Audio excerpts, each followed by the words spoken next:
आता त्या बाबतीत मी काही सांगू शकत नाही। त्यांना वारंवार मला वाटतं मागच्या काळामध्ये फोन यायचे, दाऊच्या धमक्या यायच्या असं ते म्हणतायत। मला काही त्या बाबतीमध्ये माहीत नाही। मला वाटतं ते त्या बाबतीत सांगतात कारण ते मोठे नेते आहेत, त्यामुळे धमके त्यांना मोठ्या देतील।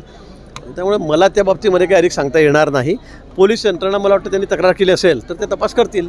आता मी गृहमंत्री नाही राज्याचा, त्यामुळे मी हे सांगू शकत नाही की त्यांच्या सुरक्षेत वाढ होईल का नाही, फोन कुठून आले, काय आले, कोणी केले। आता दाऊद आणि त्याच्या सगळ्या भाई मंडळीचं यांचं काय मला वाटतं कुठे काही संबंध तर मला काही दिसत नाही।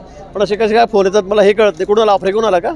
नाही, मला वाटतं पोलीस यंत्रणा या बाबतीत अधिक सांगू शकेल, ते तपास करतील। नाही मग त्यामुळे ते भाजपात आले म्हणून काही दाऊद इब्राहिम त्यांना दम भरेल किंवा कोणी भाई लोक त्यांना दम भरतील अशी तर काही परिस्थिती नाही आहे। नाही तर अनेक लोक आलेत, त्यांनाही दम भरला असतं त्यांनी, मला असं काही वाटत नाही। पण आता काय, आता फार चौकशीचा भाग आहे तो, सखोल चौकशी करावी लागेल सगळ्या विषयाची, किंवा नेमकं काय या भाई लोकांचं आणि आमच्या खडसे साहेबांचं काय वैमनस्य आहे का, काय त्यांना कशासाठी धमकी दिली, सखोल चौकशी करावी लागेल। चौकशीची मागणी करतात?